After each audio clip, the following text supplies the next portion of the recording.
नमस्ते बच्चों।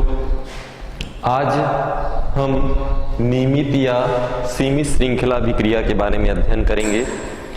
जैसा कि आप जानते हैं कि नाभिकीय जो ऊर्जा है, परमाणु के केंद्र में नाभिक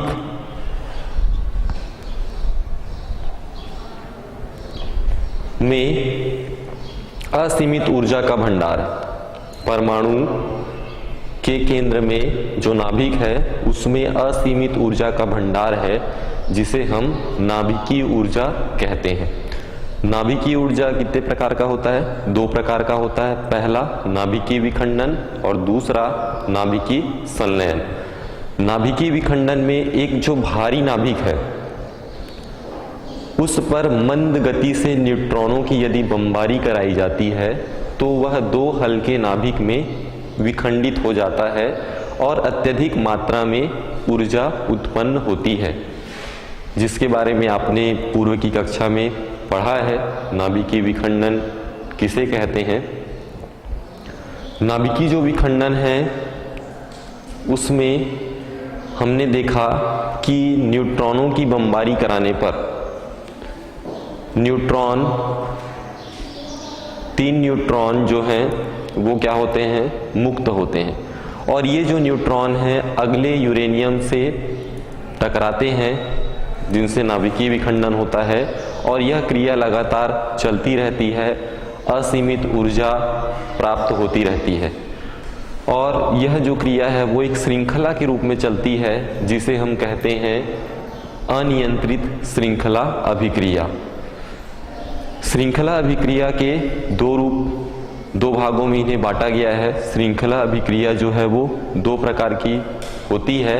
पहला आपका अनियंत्रित श्रृंखला अभिक्रिया और दूसरा जिसे हम कहते हैं नियमित या सीमित श्रृंखला अभिक्रिया। तो इसके बारे में हम आज अध्ययन करते हैं, नियमित या सीमित श्रृंखला अभिक्रिया। आपने देखा कि श्रृंखला जो अभिक्रिया होती है उसमें यूरेनियम पर यदि हम एक न्यूट्रॉन की बमबारी कराएं तो उससे ऊर्जा मुक्त होती है, साथ में 3 न्यूट्रॉन मुक्त होते हैं। अब इन 3 न्यूट्रॉनों में से हम 2 न्यूट्रॉनों को अवशोषक क्षणों के माध्यम से अवशोषण करा दिया जाए।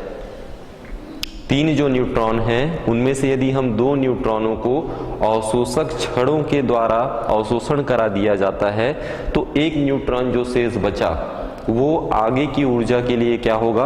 उत्तरदायी होगा। तो सीमित या नियमित, इसमें हम क्या करते हैं, जो 3 जो न्यूट्रॉन हैं उनमें से 2 न्यूट्रॉनों का अवशोषक क्षणों के द्वारा अवशोषण किया जाता है। तो नियमित या सीमित श्रृंखला अभिक्रिया में जो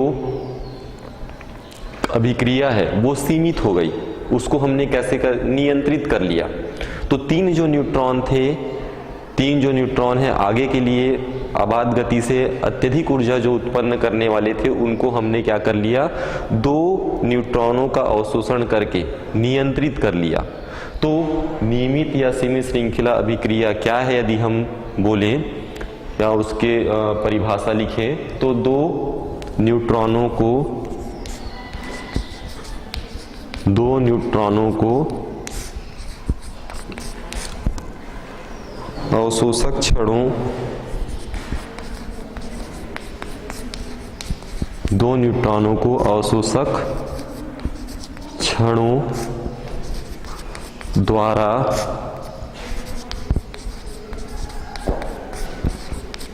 अवशोषण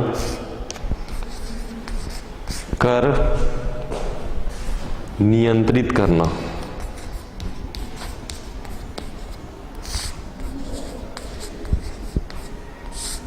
तो 2 न्यूट्रॉनों को अवशोषक क्षणों द्वारा अवशोषण कर नियंत्रित करना ही क्या है? नियमित या सीमित श्रृंखला अभिक्रिया है। और यह जो अभिक्रिया है, नियमित जो अभिक्रिया है, यह नाभिकीय रिएक्टर में संपन्न कराया जाता है। ये जो नियमित या सीमित श्रृंखला अभिक्रिया है ये कहाँ हम संपन्न कराते हैं? नाभिकीय रिएक्टर में।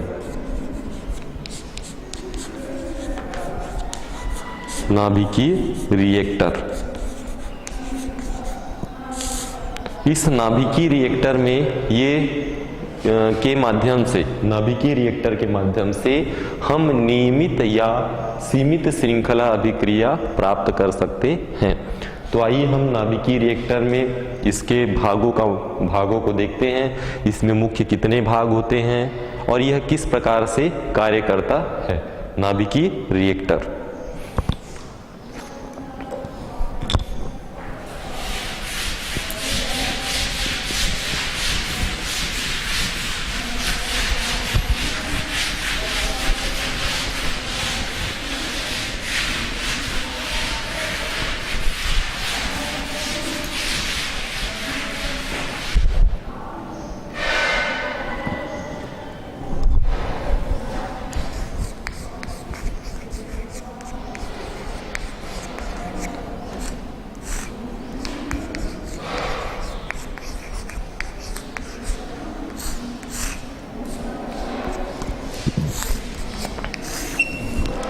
नाभिकीय रिएक्टर में जैसा कि आपने देखा कि नाभिकीय विखंडन जब होता है तो उसमें ऊर्जा मुक्त होती है।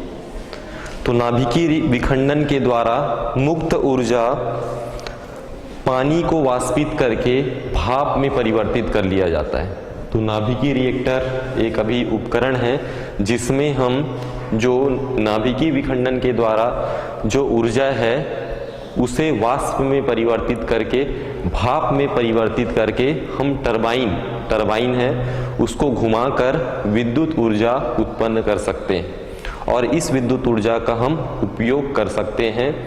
तो आइए हम देखते हैं कि नाभिकीय रिएक्टर में कितने भाग होते हैं, मुख्य कितने भाग हैं और इनकी जो संरचना है वो किस प्रकार से होती है।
तो यहाँ पे हम नाभिकीय रिएक्टर की संरचना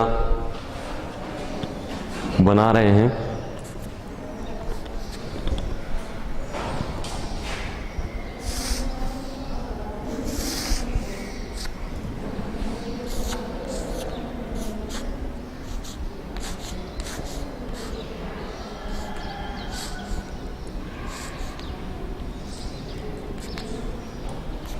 ये है आपका टरबाइन।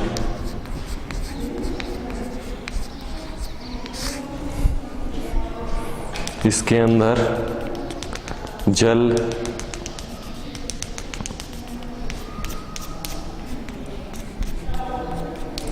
जो कि भारी जल होता है,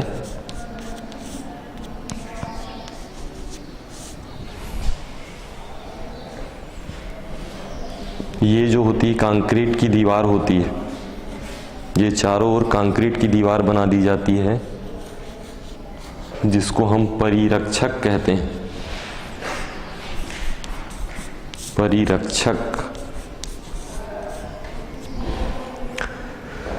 इसमें दो अवशोषक छड़ें होती हैं।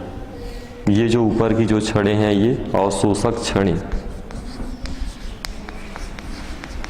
जिनके द्वारा न्यूट्रॉनों का अवशोषण कराया जाता है।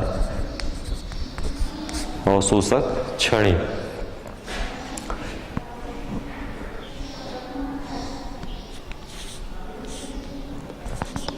ये है ईंधन छड़ें।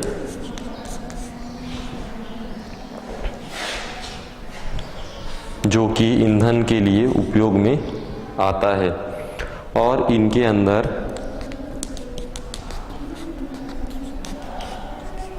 मंदक, आगे देखेंगे कि मंदक होता क्या है। यहाँ से वाष्प जो है, भाप, जो हम इसको क्या बोलेंगे, वाष्प,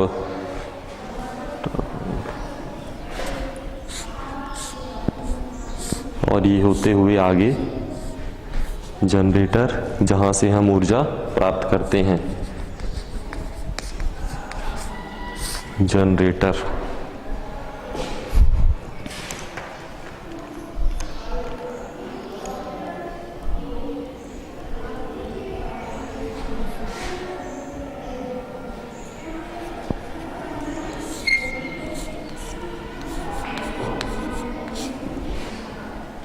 पंप, जल।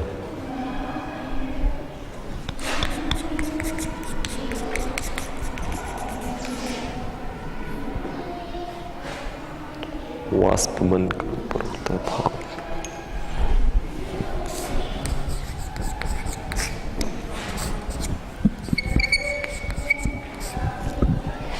तो यहां पर आप देख रहे हैं नाभिकीय रिएक्टर की संरचना है।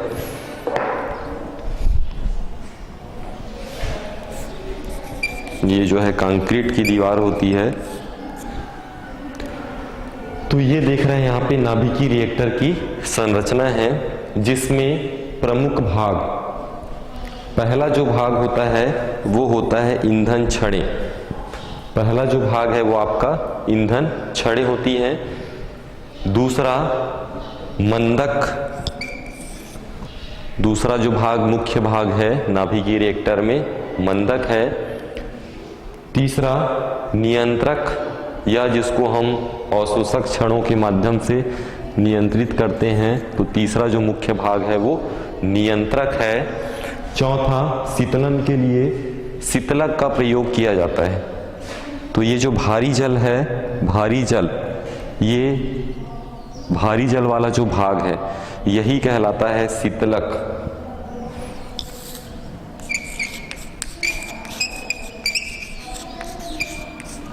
तो शीतलक जो हो गया वो चौथा मुख्य भाग शीतलक है। और परिरक्षक, जो इस ईंधन अवशोषक छड़ों की में अंदर जो विकिरण है उसको बाहर आने से रोकता है, ये है आपका परिरक्षक। तो नाभिकीय जो रिएक्टर है उसकी संरचना यहाँ पे प्रदर्शित है। इसमें नाभिकीय विखंडन से जो ऊर्जा मुक्त होती है, नाभिकीय विखंडन से जो ऊर्जा मुक्त होती है, जिसे हम कहते हैं मुक्त ऊर्जा, उसको पानी के माध्यम से, जब वो पानी के संपर्क में आएगा तो यहाँ से देख रहे हैं अवशोषक क्षणें हैं, ये ईंधन क्षणें हैं। तो हम सबसे पहले देखते हैं कि ईंधन क्षणों के रूप में किन्हें प्रयोग में लाया जाता है। तो यहाँ पे जो पहला जो भाग है ईंधन क्षणें, पहला जो मुख्य भाग है ईंधन क्षणें, ईंधन क्षणों में होता है यूरेनियम। यूरेनियम इस नाभिकीय रिएक्टर के लिए ईंधन का कार्य करता है। तो जो ईंधन जो छड़ें होती है, यहाँ पे जो छड़ें होती हैं ईंधन की, वो यूरेनियम या प्लूटोनियम इनसे बना होता है। प्लूटोनियम से बना होता है। दोनों हम उपयोग में ला सकते हैं, यूरेनियम या प्लूटोनियम, दो इसमें हम प्रयोग में लाते हैं ईंधन छड़ों के रूप में, और जिनका विखंडन किया जाता है और इनसे ऊर्जा निकलती है। तो ईंधन छड़ें क्या होती हैं? यूरेनियम या प्लूटोनियम। Uranium, plutonium.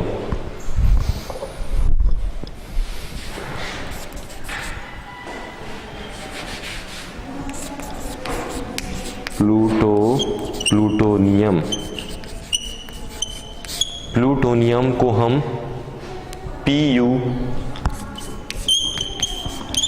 239 से प्रदर्शित करते हैं। तो यहाँ पे ईंधन जो छड़ें हैं, ये हमारी ईंधन छड़ें हैं। ये छड़ें जो होती हैं यूरेनियम या प्लूटोनियम से बनी हुई होती हैं, जिनका हम विखंडन करके ऊर्जा प्राप्त करते हैं। तो पहला इसका मुख्य भाग है ईंधन छड़ें, जो कि नाभिकीय विखंडन के लिए ईंधन का कार्य करती हैं, और ये यूरेनियम तथा प्लूटोनियम इनसे बनी हुई होती हैं, और इनसे हम क्या करते हैं? ऊर्जा प्राप्त करते हैं। दूसरा इसका जो मुख्य भाग है वह है कौन सा? मंदक। मंदक जो होता है, मंदक में हम भारी जल, मंदक के रूप में भारी जल, जिसे हम कहते हैं बेरिलियम ऑक्साइड तथा ग्रेफाइट, भारी जल जो होता है वो मंदक के रूप में हम प्रयोग में लाते हैं। दूसरा इसका जो भाग है मंदक जो होता है वो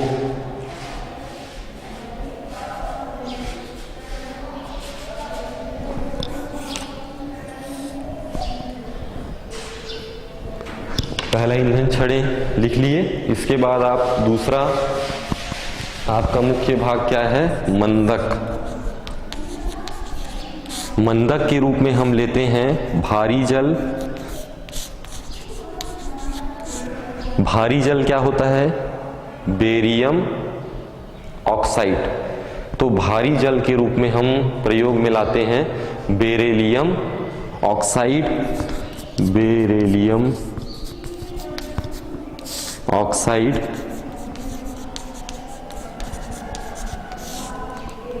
या ग्रेफाइट।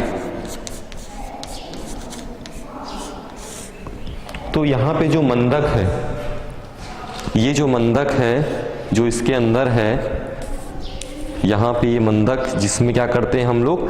भारी जल बेरिलियम ऑक्साइड या ग्रेफाइट क्या करते हैं? वहाँ पे अंदर में पूरी तरीके से उसमें हम भर देते हैं। और ये जो भारी जल है बेरिलियम ऑक्साइड ग्रेफाइट, ये क्या करता है? ये जो न्यूट्रॉन है, न्यूट्रॉन जो वहाँ पे ईंधन छड़ों से, ये ईंधन छड़ है आपका, यहाँ से नाभिकीय विखंडन होगा, यहाँ से न्यूट्रॉन निकलेंगे तो उनके वेग को मंद करेगा, मंद करने के काम में आता है। तो न्यूट्रॉनिक के वेग को मंद करता है कौन?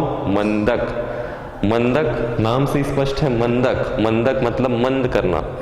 तो जो न्यूट्रॉन जो निकल रहे हैं उसको क्या करता है, ये उनके वेग को मंद करता है। तो पहला जो आपका है वो ईंधन छड़ें हैं, जहां से आप ईंधन प्रयोग में लाते हैं यूरेनियम और प्लूटोनियम।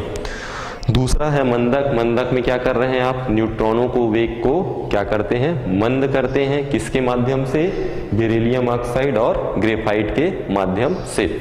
तीसरा जो इसका मुख्य भाग है वो है नियंत्रक। तीसरा जो है नियंत्रक।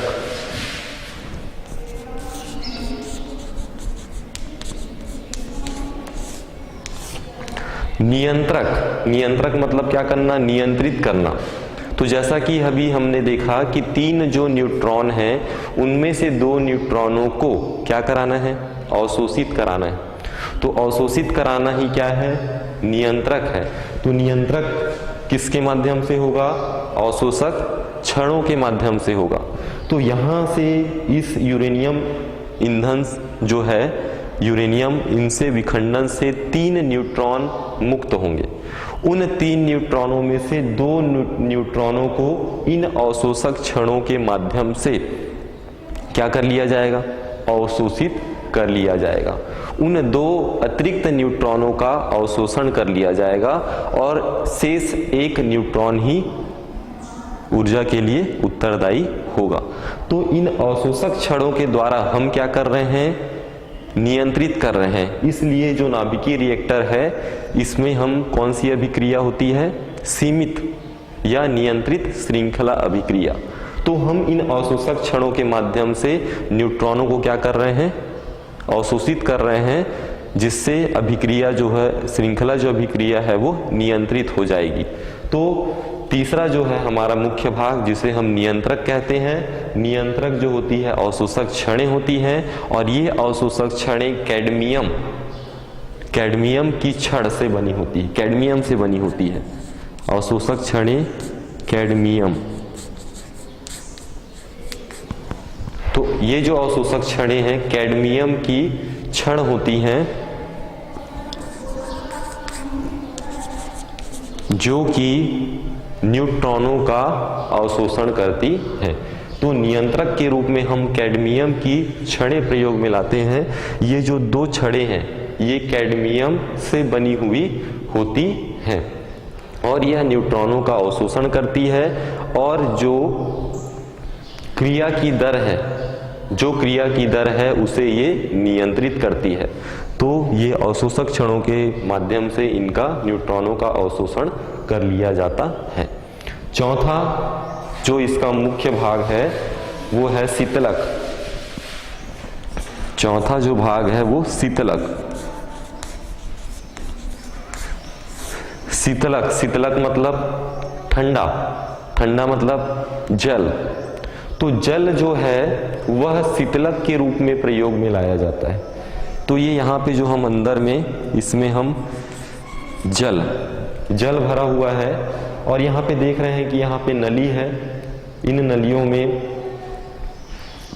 जब ये जल का जब प्रवाह होगा, जल जब इनके अंदर प्रवेश करेगा तो ये जो नाभिक जो ईंधन है, ईंधन से यहाँ की जो ऊर्जा है वो इस नली, इस पंप के माध्यम से आगे जाएगी।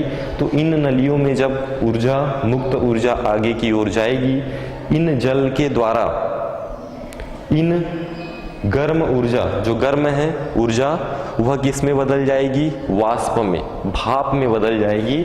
और यह ऊपर की ओर उठते हुए जो ऊपरी हिस्से पर यहाँ पे क्या शेष रहेगा, भाप। और यह भाप आगे की ओर जाएगी और आगे की ओर जाने के पश्चात ये जो आपका टरबाइन है, टरबाइन को उस भाप में क्या होगी, ऊर्जा। उस ऊर्जा के द्वारा इस टरबाइन का क्या होगा, घूमना प्रारंभ हो जाएगा। जब टरबाइन घूमेगा तो टरबाइन का जो संबंध है वो होता है जनरेटर से, और जो ऊर्जा है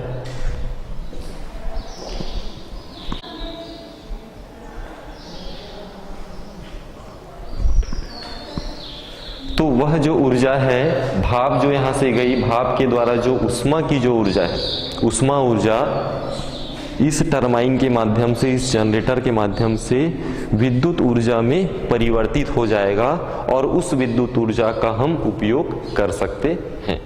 तो इस प्रकार से चौथा जो है वह है शीतलक, और शीतलक के रूप में हम जल का प्रयोग करते हैं। शीतलक के रूप में हम जल का प्रयोग करते हैं और यह वाष्प में परिवर्तित होता है। वाष्प में क्या होगा, परिवर्तित हो जाएगा और टरबाइन को क्या करता है, यह घुमाता है। तो टरबाइन के द्वारा हम विद्युत ऊर्जा उत्पन्न करते हैं। इसके पश्चात पांचवा जो मुख्य है वह है परिरक्षक। परिरक्षक पांचवा मुख्य भाग है परिरक्षक।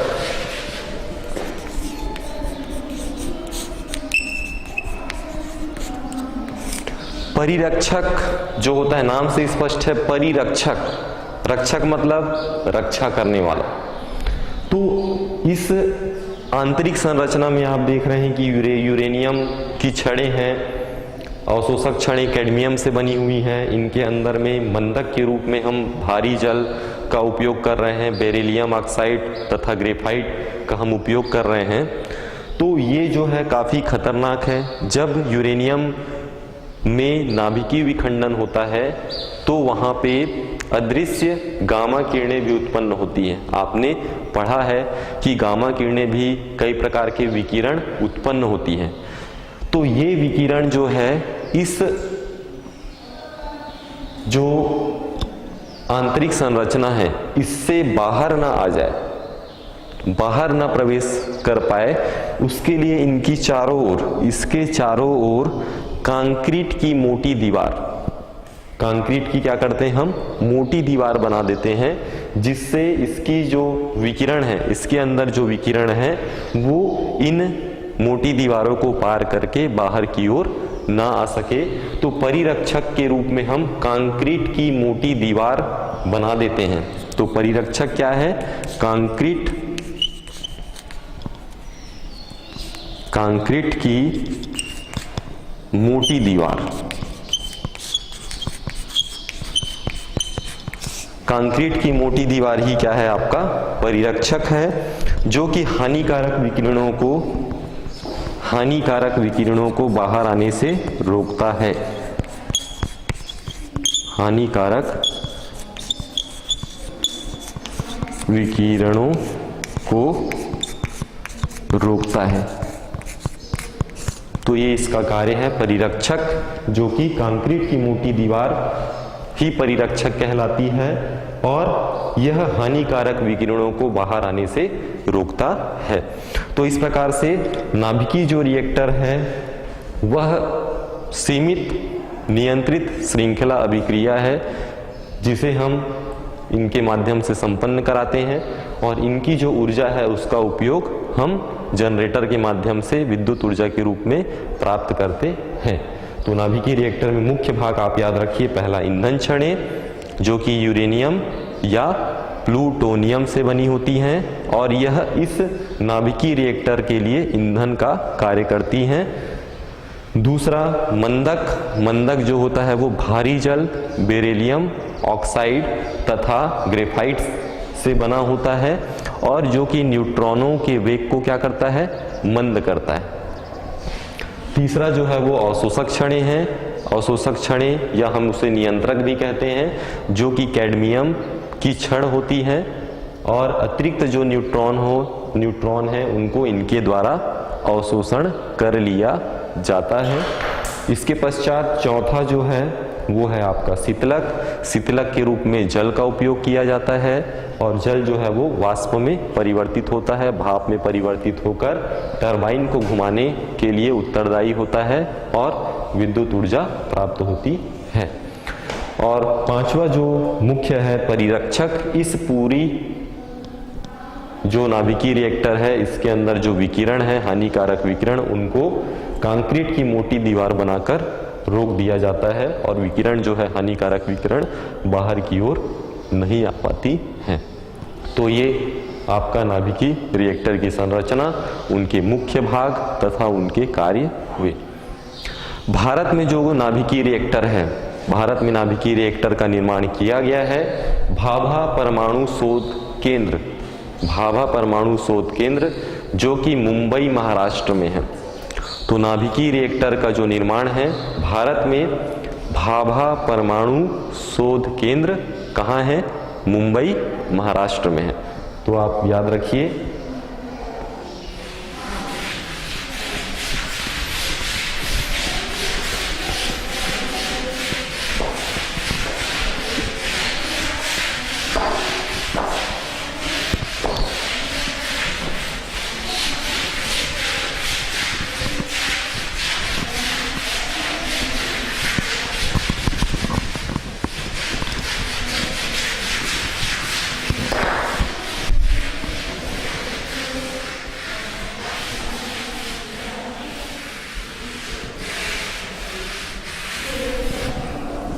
नाभिकीय रिएक्टर जो है भारत में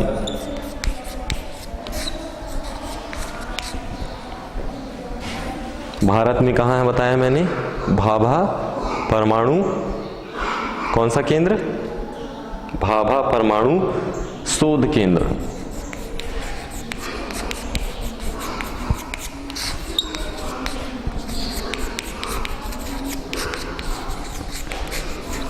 कहाँ है? मुंबई महाराष्ट्र।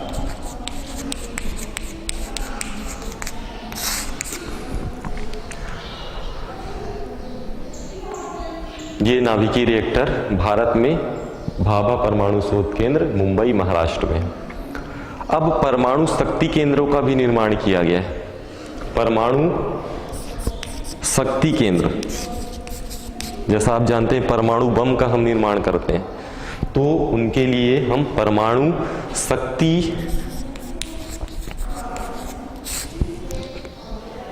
शक्ति संयंत्र बोलना चाहिए, संयंत्र का निर्माण किया गया है, परमाणु शक्ति संयंत्र।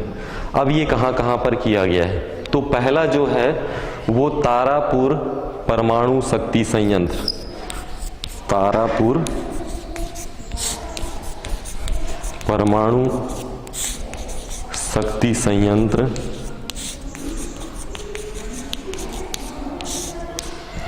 इसका जो निर्माण है वो मुंबई महाराष्ट्र में किया गया है, मुंबई महाराष्ट्र। दूसरा राजस्थान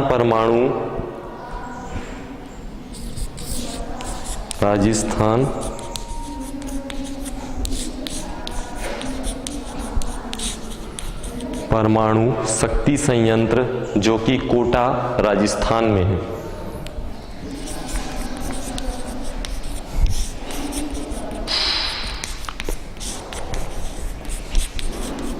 कोटा राजस्थान। इसके अतिरिक्त तीसरा इंदिरा गांधी परमाणु अनुसंधान केंद्र, इंदिरा गांधी परमाणु अनुसंधान केंद्र, यह है कलपक्कम,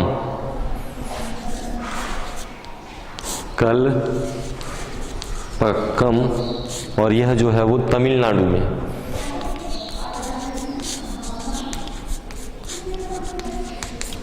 इसी प्रकार से और भी बहुत सारे हैं, जैसे नरोरा परमाणु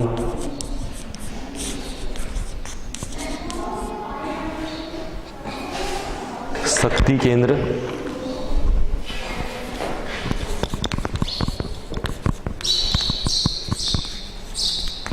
जो कि है नरोरा उत्तर प्रदेश में।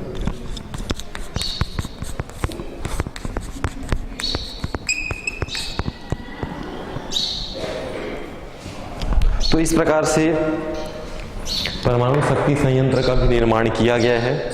मुख्य रूप से 4 तारापुर परमाणु शक्ति संयंत्र मुंबई महाराष्ट्र में है, राजस्थान परमाणु शक्ति संयंत्र कोटा राजस्थान में है, इंदिरा गांधी परमाणु अनुसंधान केंद्र जो कि कलपक्कम तमिलनाडु में है, नरोरा परमाणु शक्ति केंद्र जो कि नरोरा उत्तर प्रदेश में स्थित है। तो भारत में नाभिकीय रिएक्टर भाभा परमाणु शोध केंद्र मुंबई महाराष्ट्र में स्थित है। इसको आप याद रखेंगे। और परमाणु शक्ति संयंत्र निम्न प्रकार से 4 आपके पाठ्य पुस्तक में दिया गया है। अब आगे हम बढ़ते हैं। नाभिकीय ऊर्जा में पहला हमने पढ़ा नाभिकीय विखंडन के बारे में। दूसरा प्रकार है नाभिकीय ऊर्जा का नाभिकीय संलयन, जिसके बारे में हम पढ़ते हैं।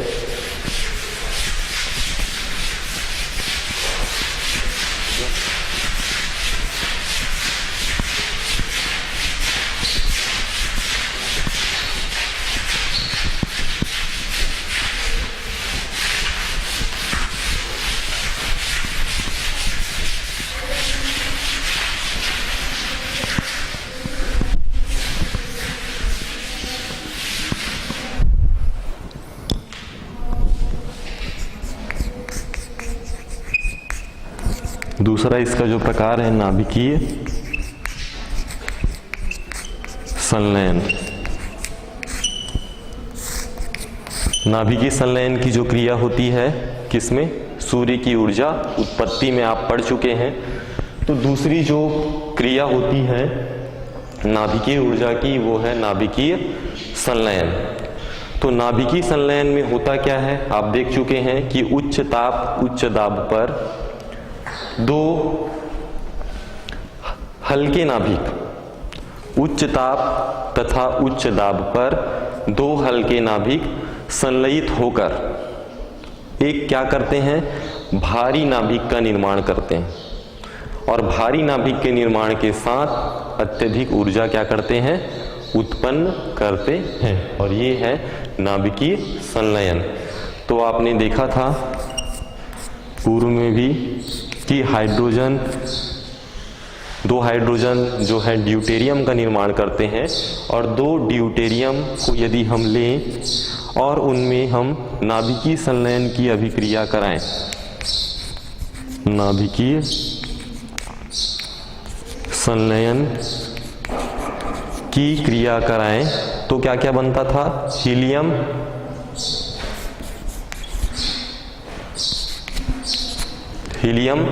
और साथ में क्या होती थी? ऊर्जा उत्पन्न होती थी। और यह ऊर्जा जो है लगभग 21.6 मिली इलेक्ट्रॉन वोल्ट के आसपास उत्पन्न होती है। और ये नाभिकीय संलयन की जो अभिक्रिया है वो अनियंत्रित अभिक्रिया है। तो हमने ड्यूटेरियम के 2 नाभिक लिए, उन नाभिकों को क्या किए? नाभिकीय संलयन की अभिक्रिया कराए। तो किसमें परिवर्तित हुआ? वो हीलियम में परिवर्तित होता है और साथ में अत्यधिक मात्रा में ऊर्जा उत्पन्न होती है। और यह जो है वो एक क्या है? अनियंत्रित अभिक्रिया है। सूर्य जो है उनमें ऊर्जा उत्पत्ति का जो कारण है, सूर्य में नाभिकीय संलयन की अभिक्रिया होती है।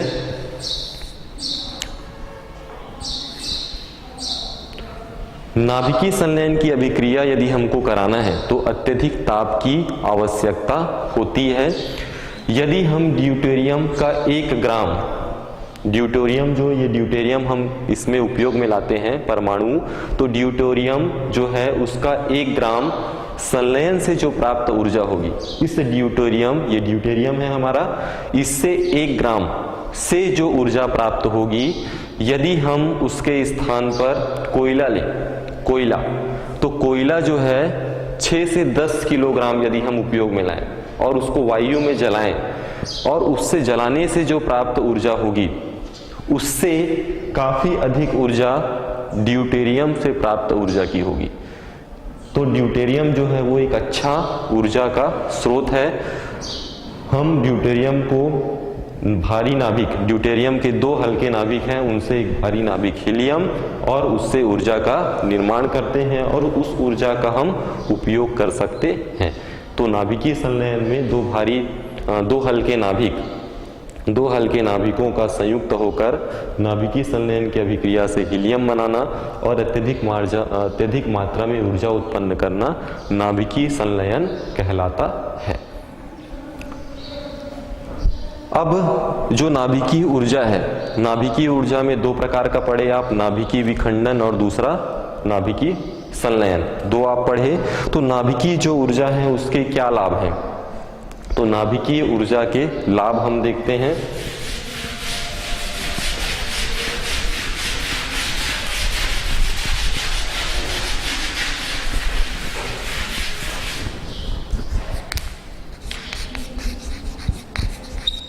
नाभिकीय ऊर्जा के लाभ, क्या क्या लाभ हैं?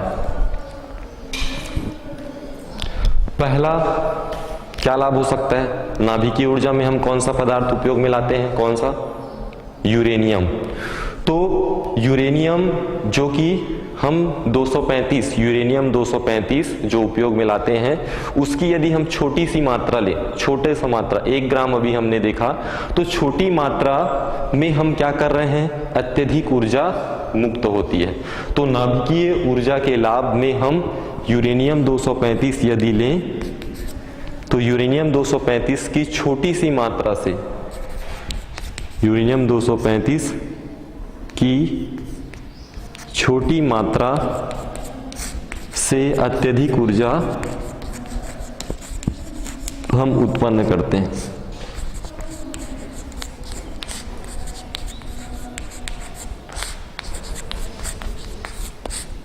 तो हम पहला लाभ कहेंगे कि यूरेनियम 235 की छोटी मात्रा से अत्यधिक ऊर्जा उत्पन्न होती है। और क्या हो सकता है? यूरेनियम जो है हमारे पास पर्याप्त मात्रा में उपलब्ध है। तो यूरेनियम हमारे पास क्या है? पर्याप्त मात्रा में उपलब्ध है। यूरेनियम पर्याप्त मात्रा में उपलब्ध है, जिसका हम उपयोग सदैव नाभिकीय ऊर्जा में कर सकते हैं।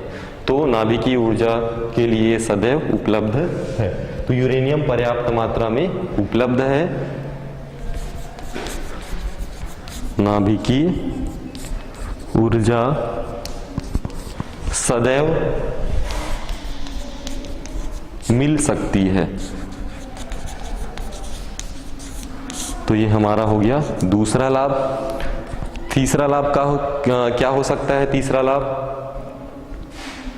नाभिकीय जब हम विखंडन कराते हैं तो नाभिकीय विखंडन जो है इसमें ऑक्सीजन की आवश्यकता पड़ी क्या? ऑक्सीजन की जरूरत पड़ी? नहीं। तो नाभिकीय विखंडन क्रिया के लिए ऑक्सीजन की आवश्यकता नहीं होती है। नाभिकीय विखंडन के लिए ऑक्सीजन की आवश्यकता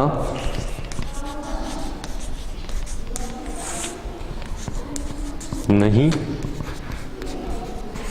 होती है। ऑक्सीजन की आवश्यकता नहीं होती है। अब क्या क्या हानियां हो सकती हैं? ये तो लाभ हुए। हानियों पर यदि हम विचार करें तो क्या क्या हानियां हो सकती है? इनसे क्या निकलते हैं? हानिकारक कौन निकलता है? विकिरण। तो इनसे रेडियो एक्टिव पदार्थ, जिसे हम कहते हैं रेडियो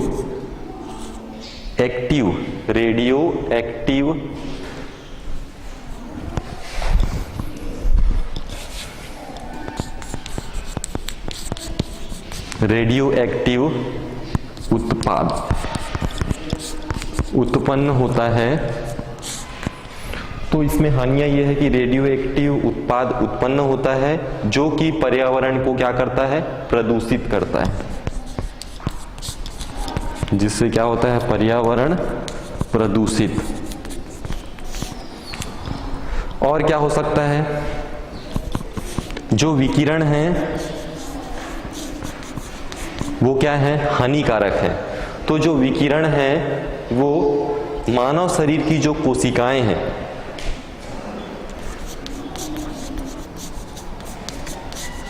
विकिरण कैसा है, हानिकारक है। यह जो होता है मानव शरीर की कोशिकाओं को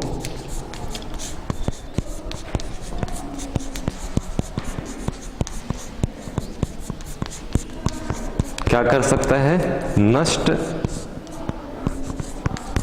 कर सकता है। तो ये हमारा हानि है। और जो नाभिकीय अपशिष्ट पदार्थ है, जो नाभिकीय अपशिष्ट पदार्थ है वो पर्यावरण को हानि पहुंचाती है। नाभिकीय अपशिष्ट पदार्थ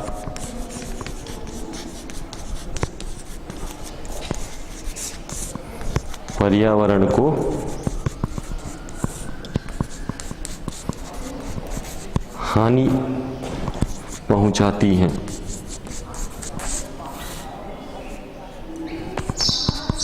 तो इस प्रकार से ये हानियां हैं कि रेडियो एक्टिव उत्पाद उत्पन्न होता है जिससे पर्यावरण प्रदूषित होता है। विकिरण जो है हानिकारक है, मानव के शरीर की कोशिकाओं को नष्ट कर सकते हैं। नाभिकीय अपशिष्ट पदार्थ पर्यावरण को हानि पहुंचाता है, उससे जो अपशिष्ट पदार्थ है वह भी पर्यावरण को हानि पहुंचाता है। अब इसके पश्चात इन ऊर्जा के विभिन्न जो रूप हैं, विभिन्न स्रोत हैं, इनके लिए कार्य करने वाली एक संस्था है जिसका नाम है क्रेडा। क्रेडा के बारे में हम देखते हैं कि उनके द्वारा क्या कार्य किया जा रहा है।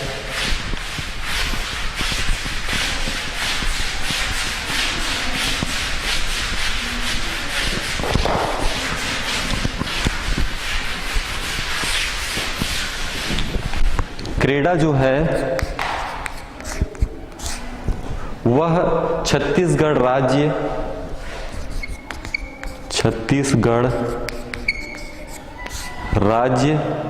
अक्षय ऊर्जा विकास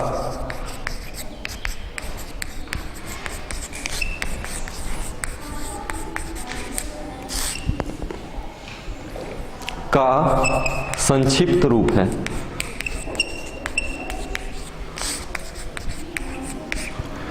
तो ये जो क्रेडा जो शब्द है वो छत्तीसगढ़ राज्य, छ का मतलब क्या होता है, छत्तीसगढ़, छत्तीसगढ़ राज्य अक्षय ऊर्जा विकास का संक्षिप्त रूप क्रेडा है। और यह छत्तीसगढ़ शासन के ऊर्जा विभाग का उपक्रम है। छत्तीसगढ़ शासन ऊर्जा विभाग का उपक्रम है। कौन, क्रेडा। और यह क्रेडा जो है वो विभिन्न उद्देश्यों पर कार्य करता है। पहला जो है इनका उद्देश्य है ऊर्जा का संरक्षण करना, ऊर्जा का संरक्षण करना। ऊर्जा का संरक्षण करने से तात्पर्य जो ऊर्जा स्रोत हैं उनका आप उचित उपयोग करें और ऊर्जा की बचत कर सकें। तो इनका पहला उद्देश्य है ऊर्जा का संरक्षण करना और दूसरा पर्यावरण हितैषी बनाना। पर्यावरण हितैषी, तो पर्यावरण हितैषी हम किस रूप में बना सकते हैं, सौर ऊर्जा, विद्युत ऊर्जा, बायोगैस आदि का उपयोग करके। इस प्रकार से आपका जो यह अध्याय है 6 ऊर्जा के विभिन्न रूप, ऊर्जा के स्रोतों का आपने अध्ययन किया। धन्यवाद।